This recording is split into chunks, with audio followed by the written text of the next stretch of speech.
পার্সেন্টের একটা অঙ্ক বোর্ডে তোলা আছে, আমাদের বের করতে হবে 4টা থেকে অ্যান্সার আসলে কোনটা। কাজ শুরু করি তাইলে। দেওয়া আছে এখানে 80%। আমরা জানি এই পার্সেন্ট মানে কি, পার্সেন্ট যদি আমরা তুলে দিতে চাই তাহলে আমাদের 100 দ্বারা কী করা লাগে, ভাগ করা লাগে। আর যদি আমরা পার্সেন্ট আনতে চাই তাহলে 100 দ্বারা গুণ করা লাগে। তো আমরা এখান থেকে পার্সেন্টটা প্রথমে তুলতে চাইতেছি, তাইলে 80 উপরে আর পার্সেন্টের জন্য 100 আসলো নিচে, ভাগ চিহ্ন আছে দিয়ে দেই। 8-এর জন্য সেম 8, পার্সেন্টের জন্য নিচে কত 100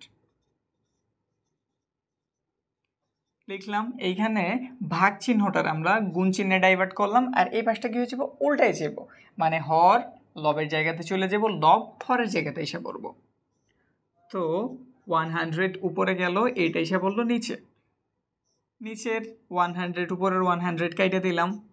8 দিয়ে যদি আমরা 80 কাটি কত পাওয়া যায়, 10 লিখলাম এইখানটাতে 10। কিন্তু আমাদের অ্যান্সারগুলি সব পার্সেন্টে দেওয়া, তো পার্সেন্ট বাদ দিতে হলে আমরা 100 দ্বারা করি ভাগ, কিন্তু পার্সেন্ট যদি আনা লাগে তাহলে আমরা 100 দ্বারা করি গুণ।